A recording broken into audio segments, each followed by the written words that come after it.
Hello guys, तो once again welcome back on my YouTube channel.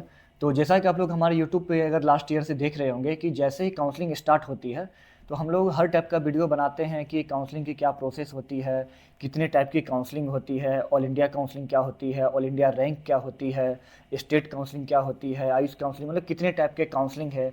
वो counselling से पहले क्या क्या डॉक्यूमेंट मुझे रेडी रखनी पड़ती है, क्या क्या प्रोसेस से गुजरना पड़ता है हर चीज़ों के लिए। तो इस वीडियो में कोशिश करते हैं हम लोग कि हर चीज़ को कवर करें ताकि आप लोगों को काउंसलिंग से पहले कोई दिक्कत नहीं। सीसी का काउंसलिंग शेड्यूल रिलीज हो चुका है जिसमें प्रॉपर दिया गया है कि काउंसलिंग 21 जुलाई से रजिस्ट्रेशन शुरू हो रही है काउंसलिंग की, और उसकी जो पेमेंट का जो लिंक अवेलेबल रहेगा वो आपको 3 PM 28 जुलाई तक अवेलेबल रहेगा। उसके बाद चॉइस फिलिंग और लॉकिंग जो होगी वो आपको 2 जुलाई से लेकर के 28 जुलाई अप टू 11:55 PM तक ये अवेलेबल रहेगी। ये रही काउंसलिंग की शेड्यूल प्रॉपर। ठीक, तो चलिए हम लोग वीडियो में आगे बढ़ते हैं और आप लोगों को बताते हैं प्रॉपर कि इसका रिजल्ट कब आएगी इस एमसीसी काउंसलिंग की, टाइप ऑफ काउंसलिंग क्या है। जैसे आपका जब स्कोर कार्ड आया होगा तो उसमें 2-3 टाइप के रैंक है, तो सभी लोग उस चीज़ को लेकर कन्फ्यूज कर जाते हैं कि ये रैंक क्या है, ऑल इंडिया रैंक क्या है, ये स्टेट रैंक क्या है, कैटेगरी रैंक क्या है, कौन से काउंसलिंग में, मगर अगर हम स्टेट काउंसलिंग में जा रहे हैं तो कौन सा रैंक के बेसिस पे कॉलेज मिलेगा इस रैंक पे, अगर एमसीसी काउंसलिंग में जा रहे हैं तो कौन सा रैंक वहाँ पे काम आएगा। बहुत सारी कन्फ्यूजन ऐसी कि भैया ये मतलब कि हर एक कॉलेज के एमसीसी काउंसलिंग में 15% सीट हर कॉलेज का मतलब एमसीसी काउंसलिंग में जाती है, तो कौन सा 15% सीट उस उधर जाएगी, स्टेट काउंसलिंग पे कितने परसेंट सीट पे काउंसलिंग होगी, कॉलेज अलॉट होगी। तो चलिए वीडियो में लोग आगे बढ़ते हैं। ठीक, तो शुरू करते पहले टाइप्स ऑफ काउंसलिंग क्या है। तो देखिए, all India rank, state rank, ठीक, और कैटेगरी रैंक, ये आपके स्कोर कार्ड पे ये तीन चीज़ लिखी हुई रहती है। ठीक, all India rank, state rank और कैटेगरी रैंक। उसके बाद एमसीसी काउंसलिंग आपको बता चुके हैं हम पहले ही कि 21 जुलाई से ये स्टार्ट होने वाली है इसकी रजिस्ट्रेशन। तो देखिए एमसीसी के अंदर क्या सब चीज़ आती है।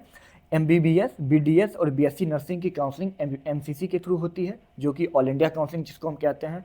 उसके अलावा एक आयुष काउंसलिंग होती है जिसका अलग से पोर्टल ओपन होता है, एक वेटनरी काउंसलिंग होती है, एक होती है स्टेट काउंसलिंग।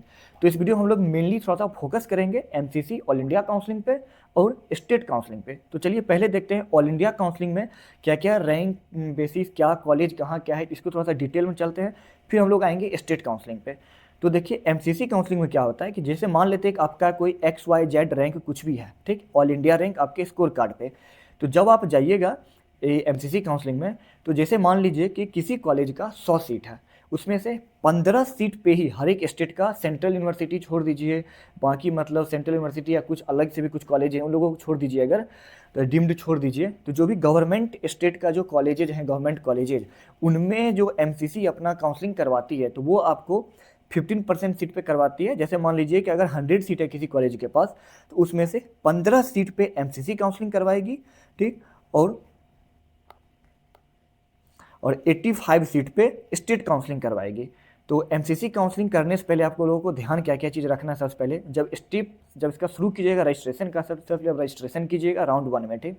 उसके बाद आपका प्रोसेस आएगा चॉइस फिलिंग का। तो चॉइस फिलिंग में क्या होता है कि बहुत सारे स्टूडेंट होते हैं कि वो सोचते हैं नहीं मेरा रैंक ये है तो मुझे तो एम्स मिलने वाली नहीं है, मुझे ये कॉलेज मिलने वाली नहीं है। तो आपको ये सब चीज़ें पहले नहीं सोचनी है। आपको ये सब चीज़ें मतलब पहले आपको जो आपका बजट है, आप किस स्टेट में कॉलेज लेना चाहते हैं, थोड़ा सा आप एनआईआरएफ रैंकिंग चेक कर सकते हैं कॉलेज का, उस कॉलेज का हॉस्टल क्या है, फी स्ट्रक्चर क्या है। अब तो मतलब एमसीसी ऐसा नियम बना दी है कि कोई गवर्नमेंट कॉलेज हो, प्राइवेट कॉलेज हो, पहले आप उसका फी स्ट्रक्चर रिलीज कीजिए कि बच्चे को कितना फीस देना है पर ईयर, ठीक, उसका हॉस्टल्स कैसा है, मतलब ओवरऑल आपको हर चीज़ पहले बता दी जाएगी, ठीक। तो आप उस अकॉर्डिंग अपने को देख लीजिए।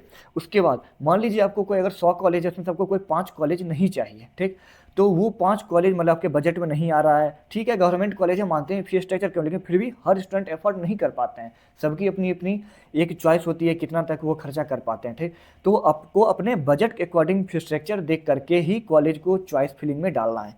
चलिए आगे बढ़ते हैं। मान लीजिए अगर आपको रैंक कुछ भी है समथिंग, आप मान लेते कि आपको एम्स नहीं मिलने वाली, लेकिन फिर भी आप ऊपर एम्स डाल दीजिए, क्या पता क्या हो गया कि जाके रैंक क्या होने वाली है, कट ऑफ क्या जाएगी, कोई नहीं देखने गया इस चीज़ों को, ठीक। तो आपको इस चीज़ों को पहले आप एम्स डाल दीजिए। उसके बाद आपको जो जो कॉलेज आपके रैंक पे मतलब एग्जिस्ट कर रही है कि ये कॉलेज मिल सकती है नहीं मिल सकती है, तो आप सारे कॉलेजों को डालिए उस लिस्ट में।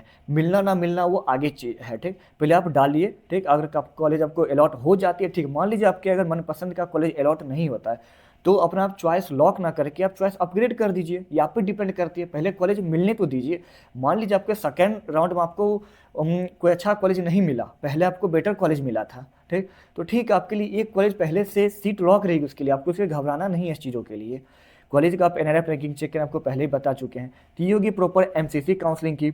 बाकी आपको कोई डिटेल अगर चाहिए एमसीसी काउंसलिंग का, ठीक, या हर एक कॉलेज का, बाकी मैं आपके लिए जो भी आपको हेल्प चाहिए, आप मेरे इंस्टा डीएम आइए, मैं आपको वहाँ कॉन्टैक्ट नंबर दूंगा, अपना व्हाट्सअप नंबर दूंगा, जहाँ से होगा मैं आपको पूरा हेल्प करूंगा। वहाँ पे काउंसलिंग में आपको जो भी हेल्प चाहिए, ठीक, सारे कॉलेज का डिटेल दूंगा मैं आपको वहाँ पे, चाहे वो कॉलेज कहीं का भी हो, ठीक।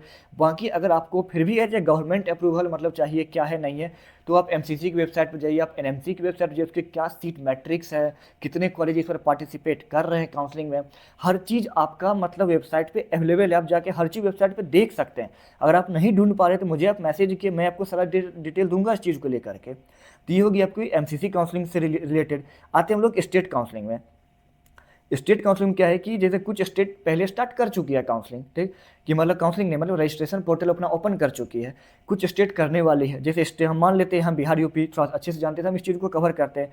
जैसे मान लीजिए कभी बिहार यूपी अपना ओपन नहीं किया है, ठीक, यूपी कुछ कुछ चीज़ें अपना रिलीज की है, तो जैसे ही बिहार यूपी या कोई भी स्टेट है, आपको हर स्टेट का अपना काउंसलिंग पोर्टल ओपन होगा। अब जितने आप कॉलेज में पार्टिसिपेट करोगे, आपको हर कॉलेज के लिए 2 लाख रुपये आपको सिक्योरिटी डिपॉजिट देनी पड़ेगी, ठीक, ताकि अगर कॉलेज अलॉट होने के बाद आपको ये रिफंड आ जाएगी काउंसलिंग एंड होते ही, ठीक। तो ये होगी स्टेट काउंसलिंग का। आप उससे पहले आपका मेरिट लिस्ट आएगा, हर एक स्टेट का अपना अपना उसका फी स्ट्रक्चर आएगा, गवर्नमेंट प्राइवेट सारे कॉलेजेज का, ठीक, क्या है नहीं है, हर चीज़ आपके लिए ट्रांसपेरेंसी आ जाएगी। तो मैक्सिमम चीज़ मैं कवर कर चुका हूँ इस वीडियो में। अगर कुछ भी अगर मिस हो गया हो तो बाकी आप बताइएगा। बाकी एक डॉक्यूमेंट आपको क्या क्या चाहिए, मैं आपको उस पर एक नया अलग से सेपरेट वीडियो बना के दूंगा कि आपको काउंसलिंग पहले क्या क्या डॉक्यूमेंट आपको रेडी रखनी है। बाकी आपको किसी भी चीज़ का आपको हेल्प चाहिए मेरे से काउंसलिंग में, तो आप मेरे से मुझे डीएम कीजिए, मुझे व्हाट्सअप कीजिए, मुझे मेरा नंबर लीजिए, मैं आपसे कॉन्टैक्ट कीजिए, मैं आपको पूरा हेल्प करूँगा। तो चलिए नेक्स्ट वीडियो में बाकी आपका डाउट क्लियर करेंगे हम लोग, बाकी आप कमेंट भी कर सकते हैं। नेक्स्ट वीडियो हम लोग डॉक्यूमेंट पे लाते हैं, क्या क्या डॉक्यूमेंट चाहिए। तो चलिए इस वीडियो को यहाँ पे ख़त्म करते हैं। कुछ अगर मिस हो गई हो मुझे डीएम में बताइए, कमेंट सेक्शन में बताइए किस चीज़ पर वीडियो चाहिए नया। तो चलिए मिलते हैं नई वीडियो में आपके नई क्वेरी के साथ। तब तक के लिए ओके बाय, थैंक यू।